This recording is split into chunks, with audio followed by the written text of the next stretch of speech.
Bismillahirrahmanirrahim. Assalamualaikum warahmatullahi wabarakatuh. Waalaikumsalam. Waalaikumsalam warahmatullahi wabarakatuh. Alhamdulillahirrahmanirrahim. Wassalamualaikum Sayyidina Muhammad wa ala alihi wa sahbihi ajmain, amma ba'd. Allahumma salli ala Muhammad wa ala ali Muhammad. Puji syukur kita panjatkan kehadirat Allah Subhanahu wa taala karena pada kesempatan malam hari ini kita masih diberikan kesehatan, kesempatan sehingga kita masih bisa mengikuti kegiatan diseminasi penyebaran budaya positif yang akan teman kita laksanakan, yaitu dari Pak narasumber kita, Pak Masdi, yang merupakan pengunduhan tugas dari calon guru penggerak Angkatan 10. Baik, Bapak Ibu, mungkin di sini masih ada 8 peserta. Semoga dengan berjalannya kegiatan diseminasi ini, Bapak dan Ibu bisa mengambil pelajaran atau mengambil banyak hikmah dari apa yang disampaikan oleh narasumber kita dari Pak Masdi. Untuk itu, mempersingkat waktu, silahkan kepada Pak Masdi selaku narasumber dari penyebaran budaya positif yang akan dilaksanakan. Kepada Bapak saya persilahkan dengan hormat. Baik, terima kasih kepada Ibu Moderator, Ibu Jumhar. Pertama, saya ingin mengucapkan terima kasih kepada seluruh peserta yang bersedia mengikuti diseminasi yang saya adakan pada kesempatan kali ini. Baik, saya mulai. Assalamualaikum warahmatullahi wabarakatuh. Waalaikumsalam warahmatullahi wabarakatuh. Puji syukur kita panjatkan kehadirat Allah Subhanahu wa taala karena pada kesempatan kali ini kita masih diberi nikmat untuk mengikuti suatu kegiatan, yaitu kegiatan diseminasi penyebaran pemahaman budaya positif.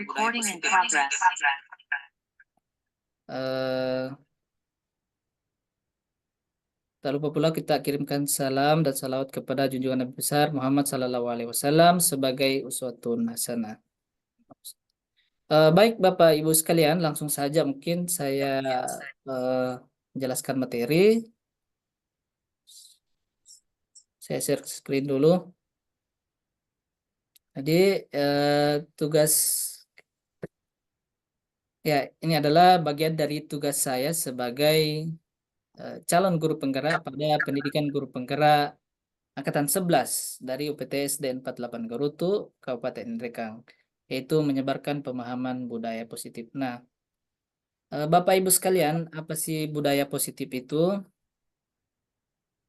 Jadi budaya positif itu merupakan perwujudan dari nilai-nilai atau keyakinan universal yang diterapkan di sekolah. Budaya positif dapat mendorong murid untuk mampu berpikir, bertindak, dan menciptakan sebagai proses memerdekakan dirinya sehingga murid mampu menjadi mandiri dan bertanggung jawab.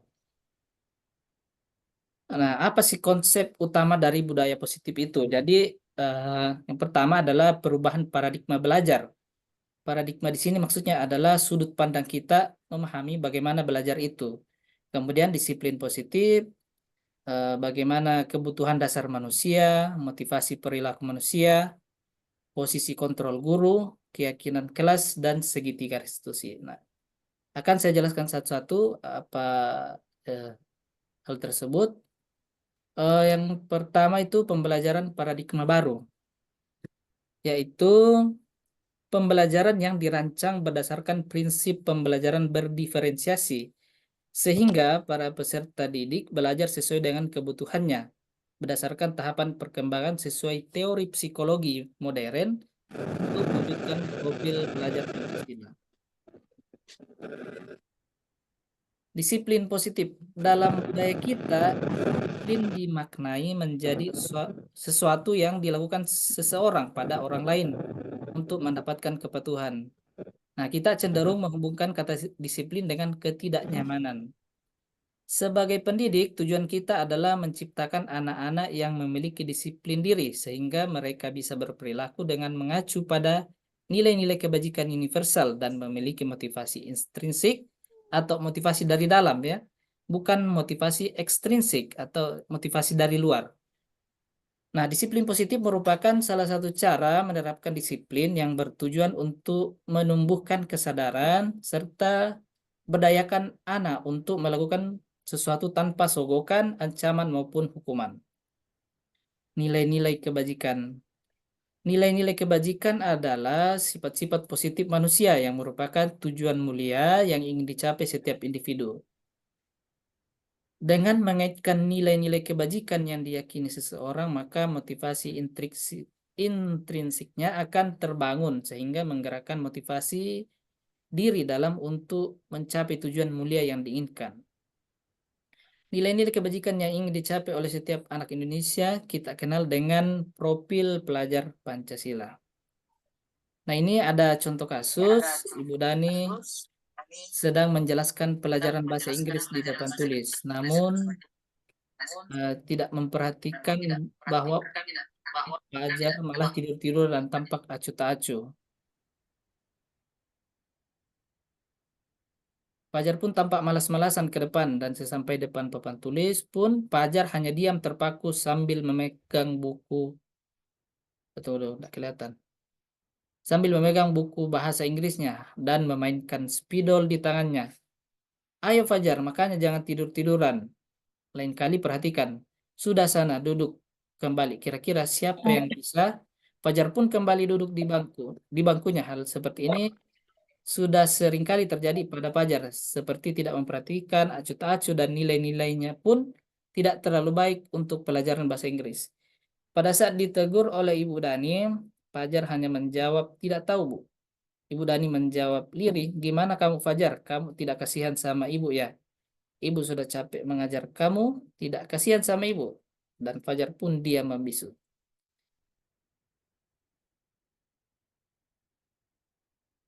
Kebutuhan dasar manusia. Kebutuhan dasar manusia merupakan sesuatu yang kita lakukan untuk mendapatkan apa yang kita inginkan.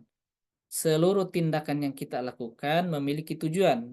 Semua usaha terbaik yang kita lakukan agar kebutuhan dasar kita terpenuhi dengan baik. Jadi ini nanti ada penjelasannya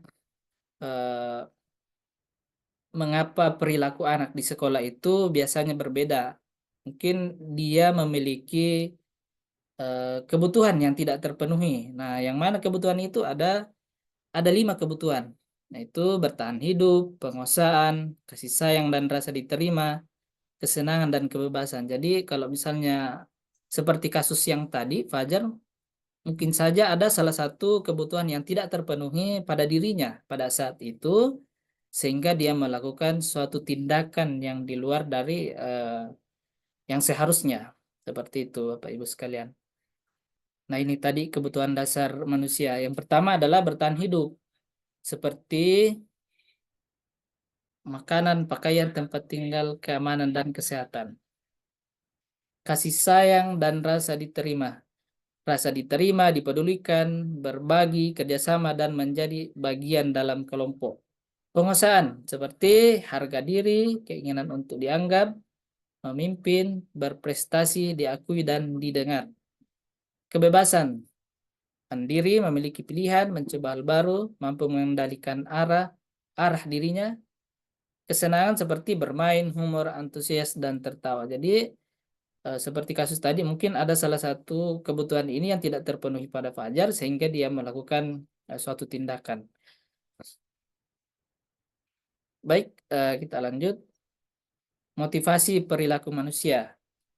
Motivasi merupakan dorongan yang timbul pada diri seseorang secara sadar atau tidak sadar untuk melakukan suatu tindakan dengan tujuan tertentu.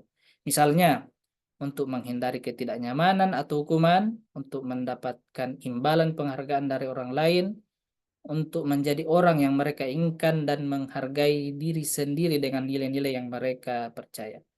Jadi, bisa saja tindakan tersebut memiliki motivasi tersendiri. Misalnya, anak tidak sholat misalnya, anak sholat duha misalnya, mengapa kira-kira dia melakukannya? Apa motivasinya?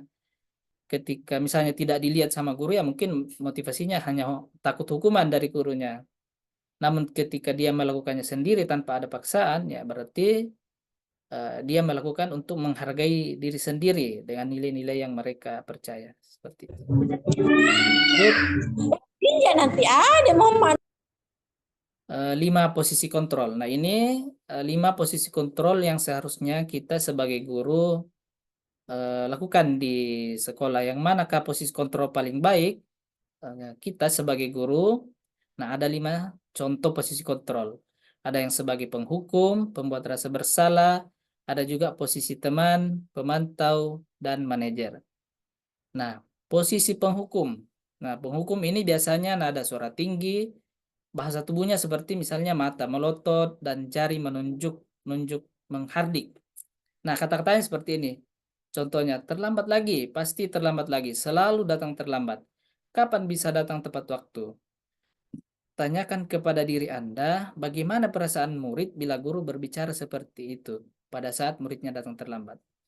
Nah, kemungkinan hasilnya seperti ini. Murid marah dan mendendam atau bersifat agresif. Sesudah kembali duduk, murid tersebut akan mencoret-coret bukunya atau meja tulisnya. Lebih buruk lagi, sepulang sekolah murid melihat motor atau mobil bapak ibu guru dan menggores kendaraan tersebut dengan paku. Ya, itu hanya kemungkinan. Nah, posisi guru sebagai pembuat rasa bersalah, posisi guru atau orang tua. Nada suara memelas, halus, sedih, bahasa tubuh misalnya merapat pada anak, lesu. Contoh cara bicaranya seperti ini. Adi, kamu ini bagaimana ya? Kamu sudah berjanji dengan ibu tidak akan terlambat lagi. Kamu kenapa ya senang sekali mengecewakan ibu? Ibu benar-benar kecewa sekali. Nah, bagaimana perasaan murid bila ditegur seperti cara ini? Hasilnya mungkin akan seperti ini. Murid akan merasa bersalah telah mengecewakan ibu atau bapak gurunya. Murid akan merasa menjadi orang yang gagal dan tidak sanggup membahagiakan orang lain. Kadangkala sikap seperti ini lebih berbahaya dari sikap penghukum. Karena emosi yang tertanam rapat di dalam, murid menahan perasaan. Tidak seperti murid dengan guru penghukum, di mana murid bisa menumpahkan amarahnya, walaupun dengan cara negatif. Murid tertekan inilah yang tiba-tiba bisa meletus amarahnya dan bisa menyakiti diri sendiri atau orang lain. Ya, ini karena perasaan merasa bersalah. Nah, ini posisi guru sebagai teman. Ada suara ramah, akrab, dan bercanda. Bahasa tubuh merapat pada murid, mata, dan senyum jenaka. Contohnya seperti ini. Adi, ayolah, bagaimana sih kamu? Kemarin kamu sudah janji ke bapak, bukan? Kenapa terlambat lagi? Sambil tertawa ringan. Ya sudah, tidak apa-apa, duduk dulu sana. Nanti Pak Guru bantu kamu. Sambil senyum. Nah, hasilnya akan seperti ini. Murid akan merasa senang, akrab dengan guru. Ini termasuk dampak positif. Hanya saja ada negatifnya. Tergantung bagaimana guru tersebut. Misalnya, Adi hanya berbuat sesuatu bila guru tersebut yang menyuruh. Nah, ini posisi pemantau. Nada suara datar, bahasa tubuh yang formal. Adi, tahukah kamu jam berapa kita mulai? Tahu Pak, kita terlambat 15 menit. Apakah kamu sudah mengerti konsekuensi yang harus dilakukan bila terlambat? Paham Pak? Tinggal kelas pada jam istirahat nanti dan mengerjakan tugas. Ya benar. Nanti berdasarkan jam istirahat, kamu harus tinggal di kelas untuk menyelesaikan tugas. Nah, bagaimana perasaan murid? Murid memahami konsekuensi yang harus dijalankan karena telah melanggar. Guru tidak menunjukkan emosi. Murid tetap tidak dibuat nyaman, yaitu dengan harus tinggal di kelas. Guru tetap harus memantau murid pada saat mengerjakan tugas. Nah, selanjutnya posisi manajer, ini posisi paling bagus sebagai seorang guru. Posisi manajer, maka suara guru sebaiknya tulus. Tidak perlu marah, tidak perlu meninggikan suara, apalagi menunjuk ke murid. Berkaca pinggang seolah menyesal, tampak sedih sekali akan perbuatan murid.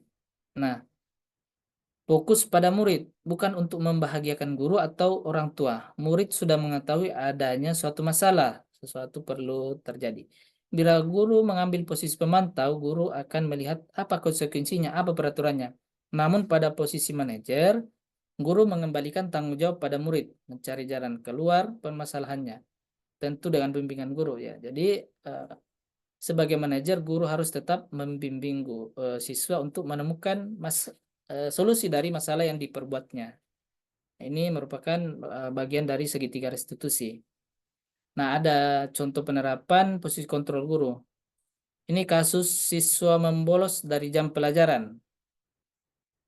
Penghukum. Nah, kalau penghukum pasti patuhi aturan sekolah lalu berlari keliling lapangan. Nah, kalau pembuat rasa bersalah, berapa kali ibu guru harus memberitahu kamu? Ibu guru kecewa sama kamu. Jadi ini kalau misalnya guru tersebut pada posisi pembuat rasa bersalah dengan kasus bahwa siswa tersebut membolos dari jam pelajaran.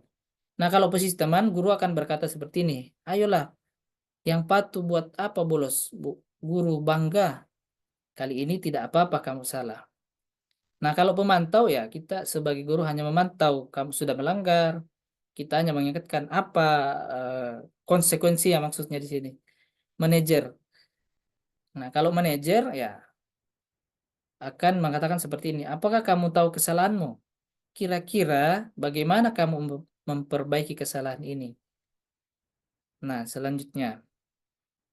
Posisi kontrol. Apakah aku? Saya kecewa sekali dengan kamu. Mungkin ada Bapak Ibu yang bersedia menjawab posisi kontrol tersebut.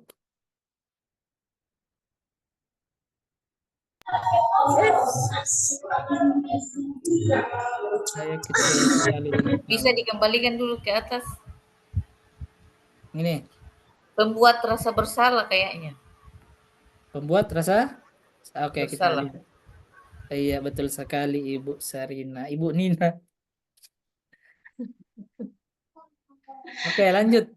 Yang kedua, posisi kontrol apa aku? Kamu tidak pernah benar melakukannya. Sekarang keliling lapangan 3 kali. Penghukum. Penghukum. Hukum, kita lihat. Hukum. Iya, betul sekali Ibu Nina, Ibu Misbah, siapa tadi yang bersuara juga, Ibu Suka. Triani. Ibu Sitriani. Oke. Ini lagi. Kira-kira bagaimana kamu akan memperbaiki masalah ini? Karena kira-kira posisi kontrol apa ini? Manajer. Manajer. Iya, betul sekali. Nah, ini kamu datang terlambat 15 menit. Apakah kamu sudah mengerti konsekuensinya? Pemantau. Iya. Nah, ini keyakinan kelas. Jadi, mengapa kita harus buat keyakinan kelas? Mengapa tidak peraturan saja? Mengapa keyakinan kelas? Jadi, pembentukan keyakinan kelas. Jadi, sifatnya lebih abstrak daripada peraturan yang lebih rinci dan konkret. Jadi, kalau peraturan itu dirinci, misalnya tidak boleh makan, harus makan di kantin, datang tepat waktu. Nah, kalau keyakinan kelas ini berupa pernyataan-pernyataan universal yang bersifat umum. Ini senantiasa dibuat dalam bentuk positif. Keyakinan kelas hendaknya tidak terlalu banyak sehingga mudah diingat dan dipahami oleh semua warga kelas. Keyakinan kelas sebaiknya sesuatu yang dapat diterapkan di lingkungan tersebut. Semua warga kelas hendaknya ikut berkontribusi pembuatan keyakinan kelas lewat kegiatan curah pendapat. Ya, jadi siswa harus dilibatkan semua juga supaya mereka merasa ikut menyepakati keyakinan tersebut. Kemudian bersedia meninjau kembali keyakinan kelas dari waktu ke waktu. Nah, kalau memang ada perubahan yang dirasa perlu dilakukan perubahan, maka kita meninjau keyakinan tersebut dan bisa saja didiskusikan lagi, disepakati lagi bersama dengan warga di kelas. Nah, ini nilai-nilai kebajikan yang bisa kita jadikan sebagai keyakinan di kelas kita. Peduli, rajin, integritas, rasa hormat, dan sebagainya. Jadi, peraturan kelas itu bisa kita ubah menjadi keyakinan kelas dengan mengubah peraturan tersebut menjadi kata-kata yang positif. Misalnya, apa tadi? Tidak boleh buang sampah sembarangan. Nah, itu negatif. Tidak boleh. Jadi kita bisa ubah menjadi kalimat yang positif seperti buanglah sampah pada tempatnya. Nah, seperti itu. Nah, segitiga restitusi. Segitiga restitusi ini merupakan dialog yang dijalankan guru atau orang tua agar dapat menghasilkan murid yang mandiri dan bertanggung jawab. Maaf ini. Nah, ini ada 3 langkah-langkah dalam segitiga restitusi. Yang pertama itu menstabilkan identitas, kemudian validasi tindakan yang salah, kemudian menanyakan keyakinan. Nah, ini 3 tahapnya. Menstabilkan identitas itu bisa kita sebagai guru berkata seperti ini. Berbuat salah itu manusiawi, tidak ada manusia yang sempurna. Ibu juga tidak pernah melakukan kesalahan seperti itu. Ibu juga pernah, bapak atau bapak. Ya, ibu bapak tidak tertarik mencari siapa yang salah, tapi ingin mencari solusi. Nah, kalau validasi tindakan yang salah, misalnya kita bisa mengatakan kepada murid bahwa kamu pasti punya alasan mengapa melakukan hal itu. Padahal kamu bisa melakukannya lebih buruk dari ini. Kamu patut bangga pada dirimu sendiri karena kamu telah melindungi sesuatu yang penting buatmu. Apa keyakinan kelas kita? Ini menanyakan keyakinan. Apa keyakinan kelas kita? Nilai-nilai apa yang kita telah sepakati? Seperti apa gambaran kelas yang ideal menurut kamu? Nah, dalam penerapan program disiplin positif, hendaknya guru memiliki standar kepribadian profesional dan sosial yang baik, di mana guru mampu berefleksi pada posisi kontrolnya saat ini. Bagaimana perjalanan dirinya sebagai seorang among atau posisi manajer yang menuntun murid-murid menjadi insan yang mandiri, merdeka, dan bertanggung jawab. Terima kasih, saya kira itu cukup. Saya kembalikan kepada moderator untuk melanjutkan pada sesi pertanyaan. Iya, baik. Kita berikan aplaus dulu yang meriah untuk narasumber kita, Pak Masdi, yang telah memaparkan materi definisinya. Semoga apa yang disampaikan kita bisa mengambil positifnya untuk di kelas kita masing-masing. Baik, Bapak Ibu, untuk itu mungkin ada dari Bapak Ibu yang ingin menanyakan tentang budaya positif yang didiseminasikan ini. Saya kira ini sangat menarik ya Bapak Ibu untuk kita tanyakan, karena ini menyangkut bagaimana kita bertindak di dalam kelas masing-masing. Ya, mulai dari motivasi intrinsik sampai ekstrinsik yang ada pada diri siswa peserta didik kita. Untuk itu saya buka dulu 2 pertanyaan untuk sesi pertama, dan selanjutnya nanti kita buka pada sesi kedua. Baik Bapak Ibu yang ingin bertanya silahkan raise hand.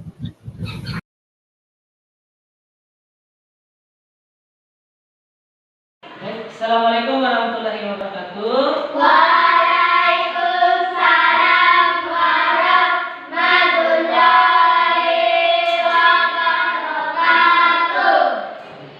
Kabarnya hari ini? Alhamdulillah. Oke, baik. Nah, jadi pada hari ini kita akan membuat keyakinan kelas.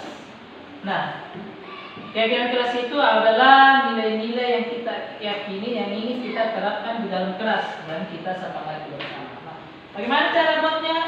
Pertama itu kita buat dulu apa yang ingin, aturan yang ingin kita sepakati dan buat di dalam kelas. Aturan-aturan misalnya, contohnya apa kira, atau ada bisa kasih contoh apa aturan yang mau kita makan di dalam kelas. Tangan. Ini apa?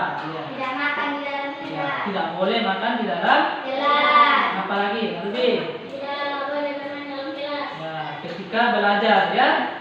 Aulia, apa? Tidak boleh keluar kalau tidak izin. Tidak, Pak. Adil. Tidak boleh di atas meja. Tidak boleh duduk di atas meja. Dua. Tidak boleh di kursi. Iya. Itu akan kita. Silakan nanti tulis. Saya kasih masing-masing 2. Silakan tulis apa peraturan yang ingin kalian terapkan di kelas, dan kita ubah kesepakatan itu menjadi kalimat positif, dan nanti kita buat keyakinan kelas, nilai-nilai yang kita yakini di dalam kelas kita. Oke, yang laki-laki saya kasih langsung jawab. Tulis 2. Tulis nama, enggak usah. Langsung tulis aturan yang memang kita Yang bikin sepakati. Kesepakatan yang kita sepakati di dalam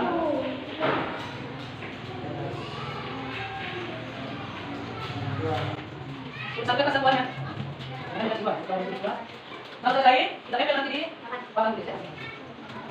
Di tempel di sini, oke. Silakan. Waktu saya kasih berapa menit? 5 menit saya. Silakan tulis nilai-nilai yang ingin kita terapkan di dalam kelas kita. Silakan tulis lalu tambah. Nanti kita ubah itu menjadi kalimat fikih dan nanti akan menjadi keyakinan kelas kita. Itu kelas 5. Alhamdulillah. Makan, harus ada waktu, tidak boleh lambat, tidak boleh jalan. Yang misalnya dilarang di kelas diubah menjadi apa? Tidak apa, nanti kita ubah. Tulis sebentar, kalau tulis tulis. Nanti kita ubah sama. Misalnya dilarang di kelas. Nah, kalau di sini gimana? Makan di tempatnya. Ya, kita dilarang di kelas. Misalnya makan di kantin, makan di tempat kegiatan, seperti itu.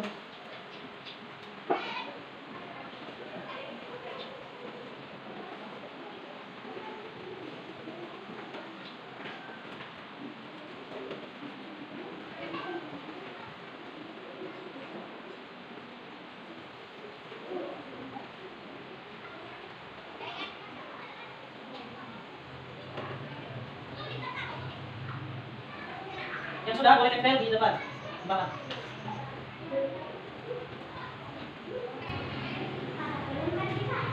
Boleh dua.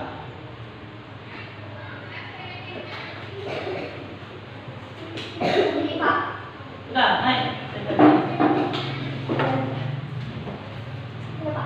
Bisa satu, Pak. Ya, satu ya. Dekat-dekat ya.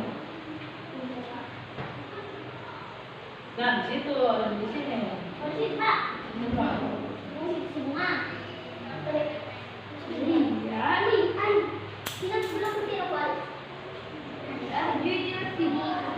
Sudah tempel turun ke sudah. Saya bisa buat Pak. Ya. Oke. Oh, ini lagi. Oh, nanti masih. Yang lewat kemana? Dia.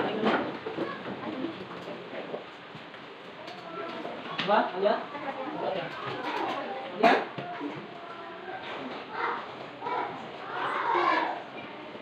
Oke, sudah mas, belum?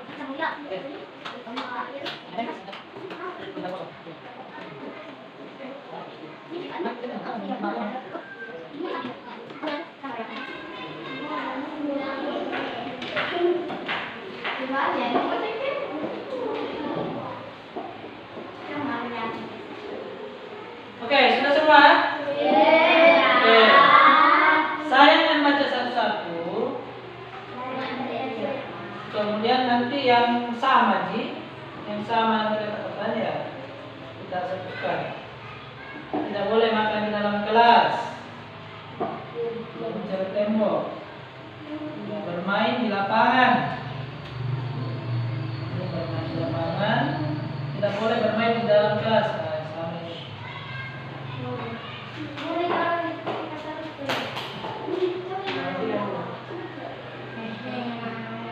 Terus tidak boleh buang air kecil kalau tidak minta izin. Nah, tidak boleh izin.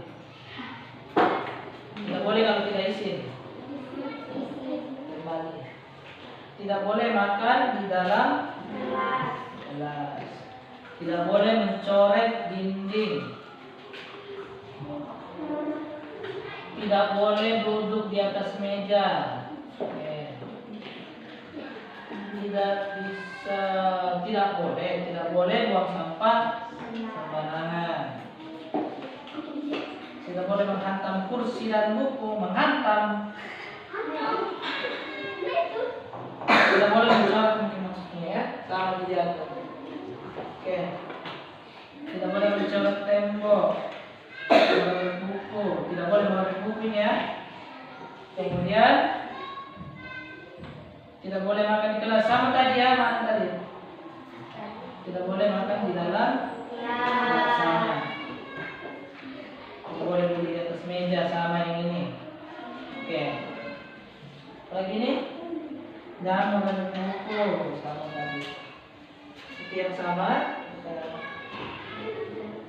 Sama, tidak boleh coret tembok. Itu Tidak boleh terlambat. Oke, bagus. Tidak boleh makan di kelas. Sama ya, ada tadi kan? Oke. Oke. Nah, kita ubah jadi kalimat positif. Tidak boleh makan di kelas, tidak boleh berdiri di kursi. Jadi, bagaimana ubah jadi kalimat positif? Ada kira-kira kalau tidak boleh berdiri di kursi, pas bagaimana ya betul? Duduk. Oh, duduk. Di kursi. Duduk rapi di kursi.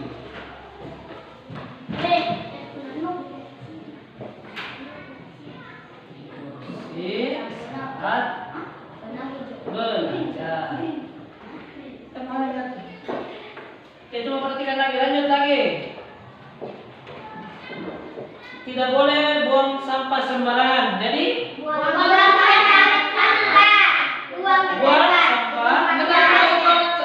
Ya, Mbak. Buang sampah. Bagus ya. Buang tempatnya.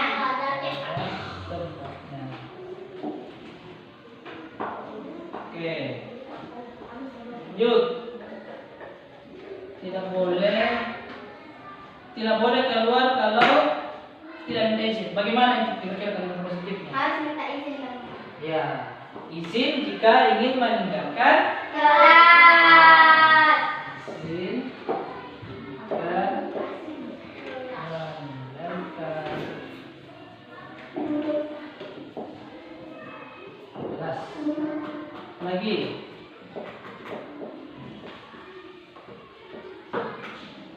Tidak terlambat pergi sekolah. Betul. Datang Dapat waktu. Nah, waktu. Apa lagi? Ini sudah.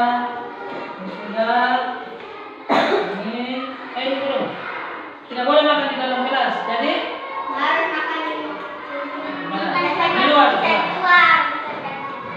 Di kantin ya, makan. Di kantin. Makan di kantin.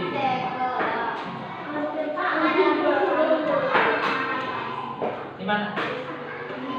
Iya, ada dulu tempat makan di situ, makan kantin. Tapi namanya lagi di sekolah.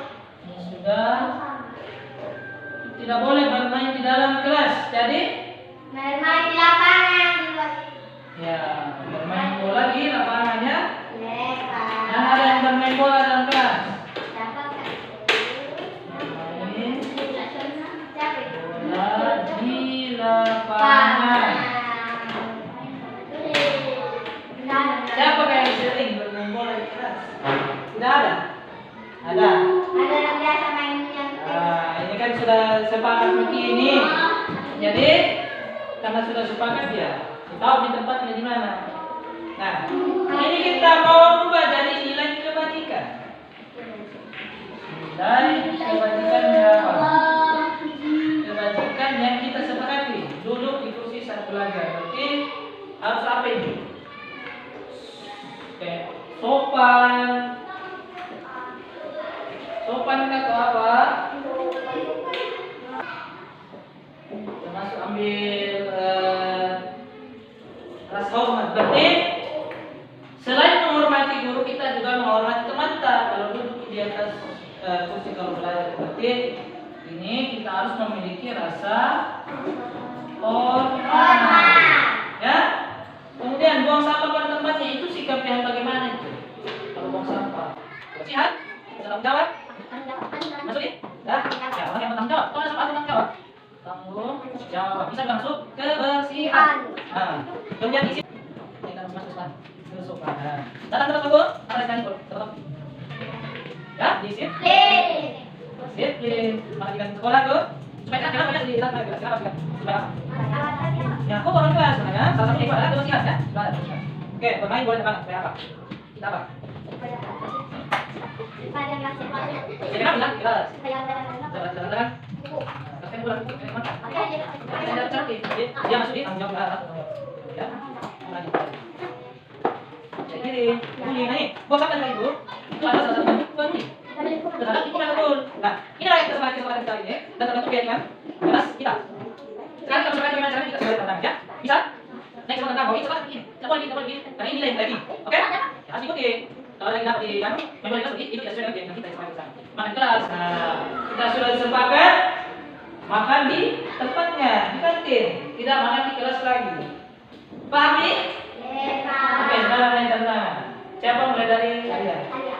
Jangan tantangan di sini. Sini di bawah sini. Nah, berarti memang tantangan dulu.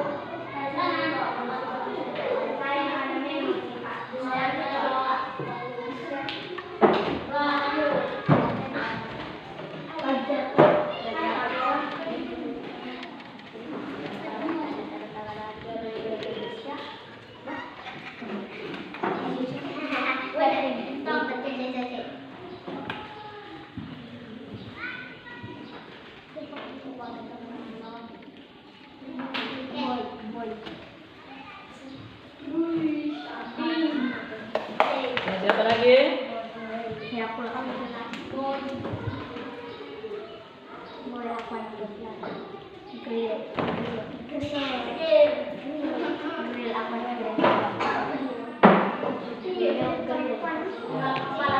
Nanti kita pindahkan di kertas ini. Nanti kita pindahkan di kertas, kita tempel di kelas kita ya. Nanti ditulis bagus-bagus, diedit. Kita sepakati dulu. 1, 2, 3, 4, 5, 6. Yang di bawah lagi nanti. Aulia. Hai,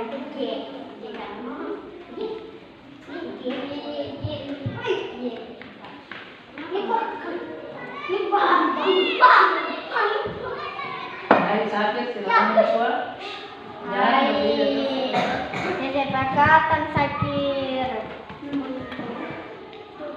Tidak boleh terjadi. Kenapa? Itu juga tidak izin keluar. Ini yang usulan. Oke, sudah.